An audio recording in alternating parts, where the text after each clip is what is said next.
Okay, what's the point of this talk? 6 screws in it. That's mine. Perhaps we ourselves will never know the moment we had the choice to do something of eternal consequence. And we may never find out what the outcome of that choice is. So we're at part 3 in our one day in the life. And last time we looked at Abraham, who I consider to be one of the 5 most important people in all of human history. And this time we're looking at somebody who's nearly a nobody. So here's what we did last time with Abraham and the sacrifice of Isaac. And I backed up my claim that he was one of the top 5 most influential people in all of history, based on this map and this chart that shows like half of all the people in the world today are part of Abrahamic religions. So I said he was in the top 5. But let's consult the experts. Okay?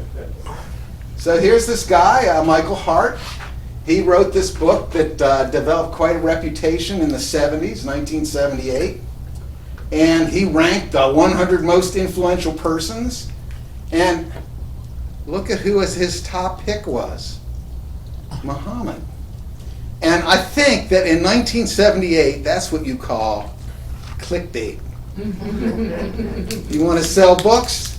Well, if you want to find out why Muhammad is number 1, you got to buy the book. Okay, so here's his top 5. And You gotta be kidding. I'm kind of surprised that Isaac Newton is number 2, aren't you?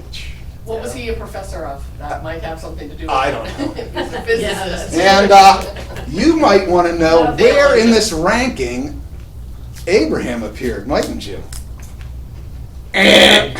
Not even on the list. Didn't make the cut. Okay, well that's just one expert. Let's give another set of experts. Here's a biography online. 100 people who changed the world. It's more like it. And I'm pretty amazed at number 3 myself. Yeah, that is a little. And again, 2 is kind of surprising. Abraham doesn't make the list, He changed it for the negative. but at least the Lord is number 1. Churchill's pretty, anyway. And then here's Time Magazine from about 20 years ago. And this one, you got to pay attention to it. It's data-driven. This is not one man's opinion. This is scientifically figured out. And look who number 2 is. But luckily, at least they got Abraham on the list. Abraham Lincoln. It's the wrong Abraham, but they got it, right? So, and then, Solzhenitsyn? I forget why I put this here. One day this talk is inspired by the title of the book. The talk is entitled One Day in the Life of a Nobody. And this book, a very influential book, titled One Day in the Life of Ivan Denisovich. Ivan Denisovich is a fictional nobody. Okay, now very recently, we also celebrated the feast of St. Peter and St. Paul. And I have actually put up on my YouTube an earlier version of the unexpurgated, unflinching look at these 2 guys and their relationship. But you might be interested to know what the experts say about St. Paul. And he at least makes the list with everybody, and he's in the top 5 with Mr. Hart here. And just based on that, you're going to wonder, where on the list of 1 to 100 does St. Peter appear? He doesn't make it. So once again, the experts maybe can't outdo the tradition of the Orthodox Church, can they? Because in our tradition, how do we refer to Peter? We refer to him as the holy, glorious, and all-praised leader of the apostles, Peter. I don't know how you put that in a ranking of 1 to 100, but it's got to be way up there, right? Yeah. But we'll come back to this bit about Paul because it really relates to where we're doing. And so let's take a look at the Bible passage we're looking at today. This is one day in the life of the guy we're going to talk about today. So this is Acts chapter 9, and Paul has this encounter with Christ. And verse 8, Paul got up from the ground, and though his eyes were open, he could see nothing. And leading him by the hand, they brought him to Damascus. And he was 3 days without sight, and neither ate nor drank. Now there was at Damascus a disciple named Ananias, and the Lord said to him in a vision, Ananias. And he said, Here I am, Lord. So that's why we're talking about him tonight. Usually when you talk about Acts chapter 9, you're talking about St. Paul. Tonight we're talking about Ananias. And the Lord said to him, Get up and go to the street called Straight and inquire at the house of Judas for a man from Tarsus named Saul, for he is praying. And he has seen in a vision a man named Ananias come and lay his hands on him so that he might regain his sight. But Ananias answered, Lord, I have heard from many about this man, about how much harm he did to your saints in Jerusalem. And here he has authority from the chief priests to arrest all who call on your name. But the Lord said to him, Go, for he is a chosen instrument of mine to bear my name before the Gentiles and kings and sons of Israel, for I will show him how much he must suffer for my name's sake. So Ananias departed and entered the house, and after laying his hands on him said, Brother Saul, the Lord Jesus, who appeared to you on the road by which you were coming, has sent me so that you may regain your sight and be filled with the Holy Spirit. And immediately there fell from his eyes something like scales, and he regained his sight, and he got up and was baptized. They didn't have a 2-year catechumen back then, did they? Okay, so let's drill down into this and take a look at this guy. It says here, there was a disciple at Damascus. There's nothing special about him. He's just a disciple. And, okay, so in the context of the book of Acts, what kind of people were disciples, right? What did it take? Well, here's Acts chapter 6. It says, At this time, while the disciples were increasing in number, a complaint arose. So the 12 summoned the congregation of the disciples and said, da-da-da-da-da-da. So what was a disciple? Just one of the Christians. This guy Ananias, he's not some big deal. He's just one of the Christians there. And by the way, what did Jesus say you had to do to qualify to be a disciple? He said, if you continue in my word, then you are truly disciples of mine. And you will know the truth, and the truth will set you free. So, Ananias was just a guy in the pew. And what are you on Sunday morning? Well, we're Orthodox. We stand. We're not in the pew, right? Just a guy standing around, right? Okay? So, but the Lord spoke to him. And the Lord can speak to just regular, everyday disciples, guys who are standing around on a Sunday morning. Okay. And here's, and by the way, what is this? So he's not like in the top 5 like Abraham, is he? Okay? And there's this very interesting little thing here where the Lord said to him in a vision, Ananias, which is the Lord knew his name. It's very interesting in the Bible who has a name and who doesn't, right? Like there's the rich guy, and outside, starving and suffering, is the beggar named Lazarus. Does the rich guy have a name? Does the rich young ruler have a name? But Ananias not only has a name, but the Lord knows his name. He's just a regular guy. That relates to us. The Lord cares about us. He knows our name. Okay, so there's this song, All My Tears. And it starts out, when I die, don't cry for me, in my Father's arms I'll be. And the lyric that really always grabs me is, and I will not be ashamed, for my Savior knows my name. So, it's true. The Lord knows us by name, individually. He cares about us. Okay, we don't have time to talk about this, do we? So what did he say? The Lord called him and he said, "Here I am, Lord." Not just "here I am," but "here I am, Lord," right? He had a willing heart. He was willing to do with whatever the Lord wanted him to do. And then this raises the question, what else was he planning to do that day? Now, when I'm sitting there at work and I'm concentrating, right? All of a sudden my phone goes, it's like, yeah! And next thing you know, I have to go to confession. Gosh! But his day was interrupted, right? And then another question about this situation is, how many other people did the Lord call first before he got to Ananias and Ananias said, "Here I am"? Right? Oh, well, the Lord knows everything. He wouldn't bother them, would he? Well, maybe he would or maybe he wouldn't. How many other disciples were there that if he had called, wouldn't have heard, wouldn't have answered? But he was listening. He said, "Here I am, Lord." He was first on the list because his name began. Very good. There we I go. like that one. Okay. And this guy, he's a little different from Abraham. The Lord told Abraham, "Take your son, your only son, whom you love, and sacrifice him on the mountain I'm going to show you." And Abraham said nothing, right?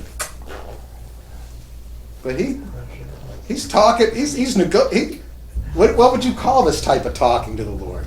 Is he pushing back? He says, "Lord, I heard from many about this man. We're afraid of him. Do I have to do this?" Okay. And the Lord answers us and says, "Yeah, it makes sense. Doesn't make sense right now before you heard about it, but it makes sense." And so what happened? So he departed. He did it, right? Okay. Now here's a very interesting little thing. Who is he going to visit? First of all, it's somebody he's never met before. Secondly, we know he was there helping out when Stephen, somebody everybody knew and loved in the Christian community, got killed. And then Paul started the great persecution. And he has some sort of vision that says, "Hey, go talk to this guy." And what's the first thing that comes out of his mouth? He says, "Brother Saul, Brother Paul." He refers to him as a brother. Now, we were talking about this the other day, about how it's really easy to do just horrible, terrible, disastrous, cruel, brutal things that you'd never ordinarily do once you decide that the victim is not fully human. Once you dehumanize them, right? And it would be, once you say, that's the other guy. Those guys aren't us, they're others. And yet, if there was ever a guy who sort of fit in the category of others, it'd be Paul at this point, wouldn't you think? And yet, what does he call him? He calls him Brother Saul. And this is the revolutionary thing that completely changed the world forever, that came out of the mouth of Jesus when he told the story of the Good Samaritan. Who is my neighbor? Who is one of us? Who's not another? Well, Jesus says it's wide open.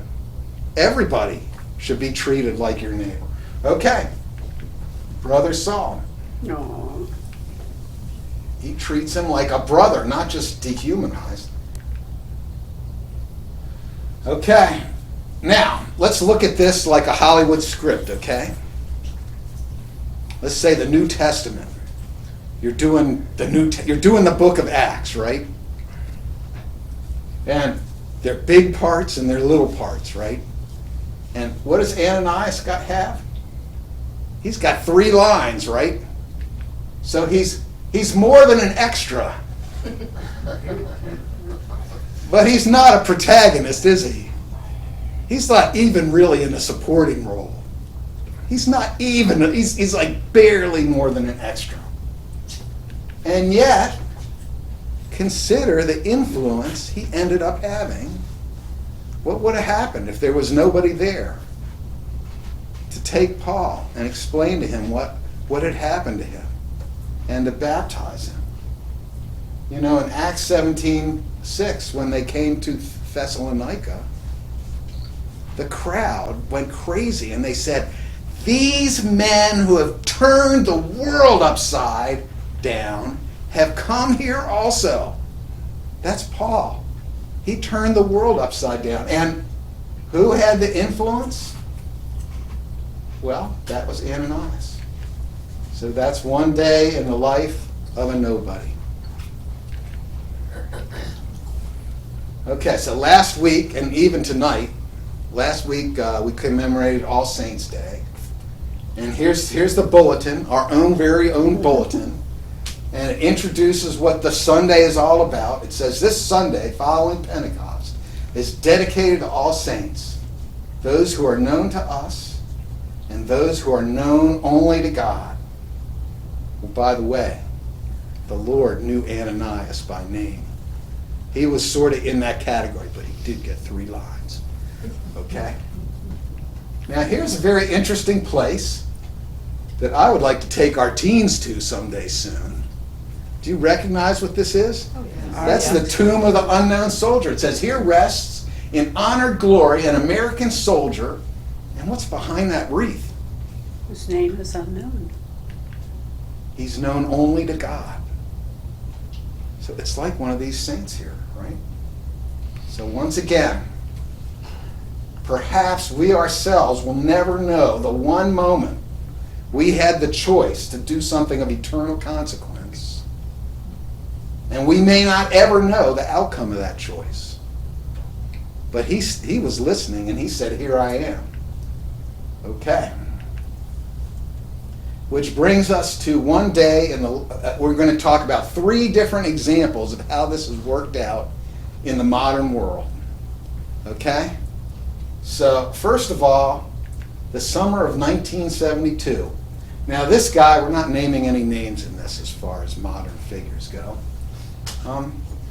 This guy, surfer guy in Florida, smart alecky, eccentric, smoking a lot of dope, rock and roll. Somehow, some colleague at his work started reminding him about what he'd learned about the Lord, and somehow he figured out that I need to believe in Christ. He's just a nobody. What did he do with his life?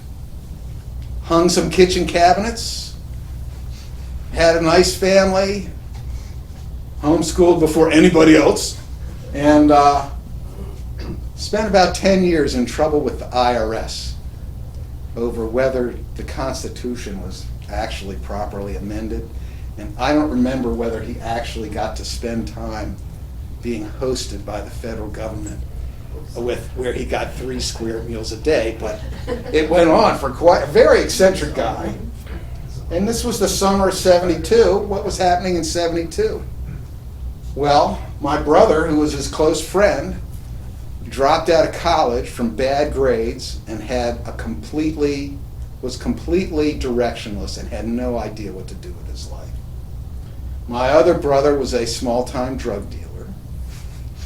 I was hanging out with all the druggies in high school and smoking and was depressed, and basically all the druggies were depressed too. And somehow this guy right here, the nobody, he brought my brother to the Lord. And next thing you know, all of my siblings and myself had come to the Lord. And now here we go. This is a family reunion from a couple years ago. That's about half of our family. Our whole lives, every person's life in here was dramatically impacted, and in the case of most of them, came to the Lord as a result of what happened in the summer of 72. Now, what do we got here? Well, first of all, have you ever considered the idea of the 6 degrees of separation? where every human on the planet, typically 6 relationship hops away, you have some contact with him. Well, let's look at this case. Here's the nobody. Here's one of my brothers. Remember, we're not using names here. And here's myself, my other brother, and my sister. You get to 4 degrees of separation, and you're there. What an impact. Now, I spy with my little eye here. Well, I spy 3 adopted children. What would have happened to them? And I spy with my little eye a Rokor priest who never would be in the situation he would be now if it wasn't for that surfer dude. And I spy with my little eye a Lutheran pastor. And I spy with my eye some short-term missionaries, like 2 or 3 missionaries who build buildings in Kenya for the Lord. I forgot to circle Melissa. And right, there's another missionary up there who was a missionary in Thailand. And my own father, who was raised Unitarian and just would never have come to the Lord, but we all came to the Lord, and he did too. My own father. So this is my life. This is not some hypothetical story. And then that's only like 4 or 5 degrees of separation. What is going to happen as a result of this? And it's all from the surfer dude talking to my brother who was like completely lost and aimless. Well, that's the summer of 72. And when we all met the Lord, it was a lot like the East Coast version of this Jesus Revolution movie, which I recommend. If you want to know what my life was like. Well, okay, so here's another little thing here. Surfer dude ended up also leading another mutual friend of my brother's, this guy right here. And he and another young guy took this sort of small-time-ish little once-a-week Christian meeting and turned it into something called Take and Give, where not too far from here on River Road, they would, every Tuesday night, 2,000 people for like 5 years, 2,000 young people would come and hear preaching and sing worship music. And it ended up being very similar to what happened with Paul, where Paul said when he was in Ephesus for 2 years, that all who lived in Asia, not just in Ephesus, but anywhere nearby, heard the word of the Lord. And it was true in the late 70s, that if you met anybody under the age of 30, they had probably heard about the Lord because of this ministry. So again, we got degrees of separation, 1 degree, 2 degree, and then who knows how many other people were influenced by a guy who, as far as reputation in the world at large goes, is just a nobody. Okay, that brings us to the next thing to talk about. Well, this book, Alexander Solzhenitsyn was completely unknown. He'd gotten out of the 10 years in the Siberian labor camp, concentration camp, that he got thrown into after being a tank commander on the front, writing some letters to a friend that were somewhat critical of Stalin. And he wrote this book, which he memorized line for line while he was in the Gulag, a fictional account of what happened in the life of one typical prisoner in this. And it got published after Stalin died. It was a big part of the de-Stalinization program. And so Ivan Denisovich was just a nobody. And Solzhenitsyn started out as a nobody, but then later on he wrote the Gulag Archipelago, which is the oral history of the horrors of the Soviet concentration camp system. And it's just an amazing, genius work of art. It doesn't write about huge numbers of people, this happening. It tells individual stories. Okay, and after you've plowed through like 1,600 pages of horror after horror, which is amazingly readable because there's this dark humor that goes through it all. It's so dark, and yet it's so humorous. He comes to a chapter entitled The Ascent, which is obviously a reference to the ladder of divine ascent, which we celebrate once a year. And it's about how being in a prison camp like that can actually be something that can help you spiritually grow. And he tells part of his own story, and I'm going to take a minute or two and read part of it.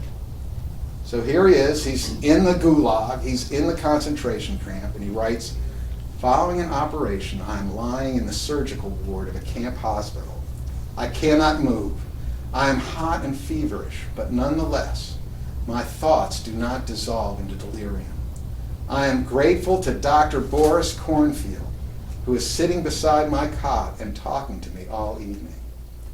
By the way, Solzhenitsyn was a committed communist, a true believer before he was arrested. "The light has been turned out so it will not hurt my eyes. He and I, and there is no one else in the ward. Fervently, he tells me the long story of his conversion from Judaism to Christianity. This conversion was accomplished by an educated, cultivated person, one of his cellmates, some good-natured old fellow. I'm astonished at the conviction of the new convert and the ardor of his words. We know each other very slightly, and he was not the one responsible for my treatment. He was a gentle, well-mannered person. I could see nothing bad in him, nor did I know anything bad about him.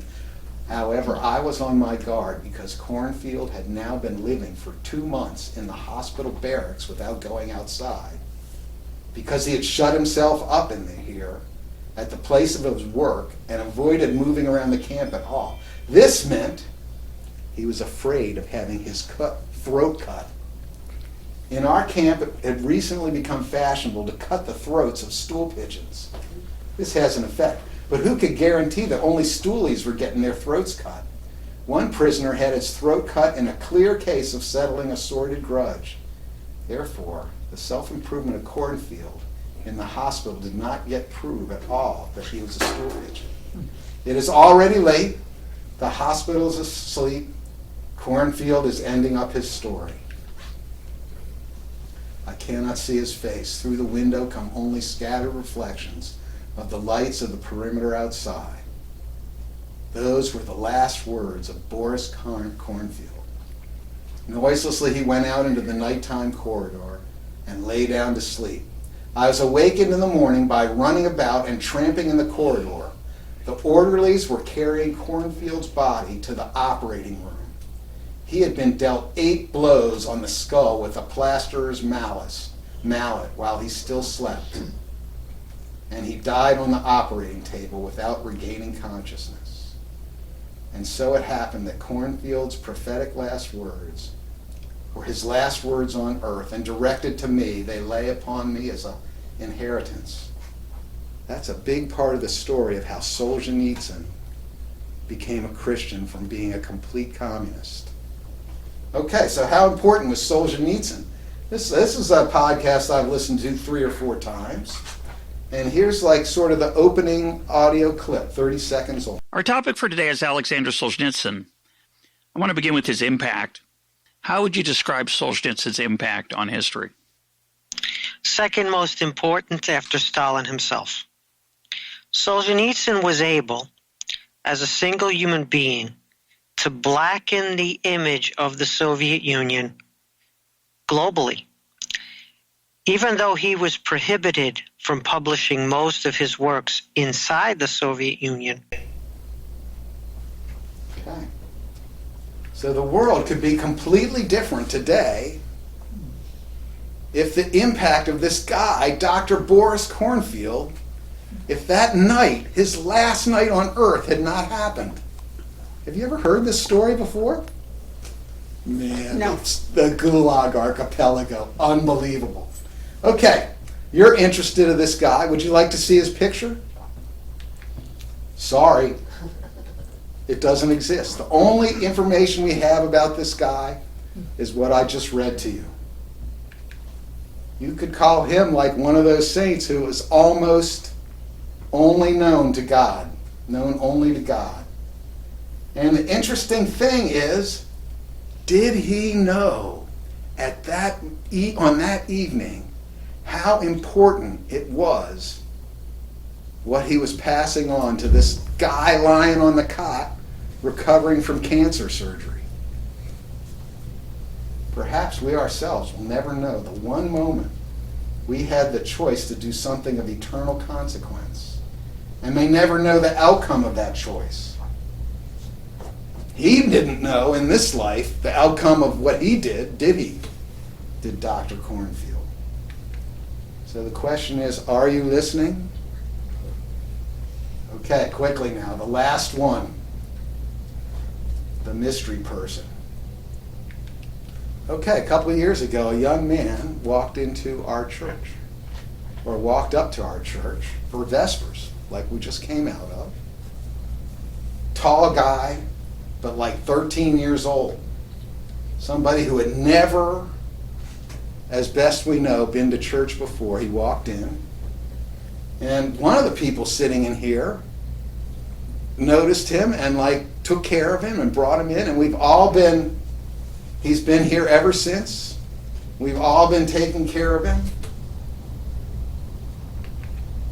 So, once again, this is a case where somebody in our church, and more than one person, was listening and reaching out to this young man. And here we are, 6 degrees of separation, reaching out to this young man. He's been here for a couple of years, and we don't know what his ultimate impact is going to be. His story is not over yet. And for the N people who have been actively involved, really trying to build a relationship and help this guy, we don't know. So that's the message for tonight, which is you could be a nobody, and the Lord could have either already used you or might be ready to use you to have a huge impact. We'll never know, perhaps we'll never know, the one moment we had the choice to do something of eternal consequence, and might not ever know the outcome of that choice. So the challenge for us is, are we listening? So that when the Lord gives us a leading on, a call on what to do, we can be there. Well, there we go. That's part 3 of this series, and we'll probably keep going next week.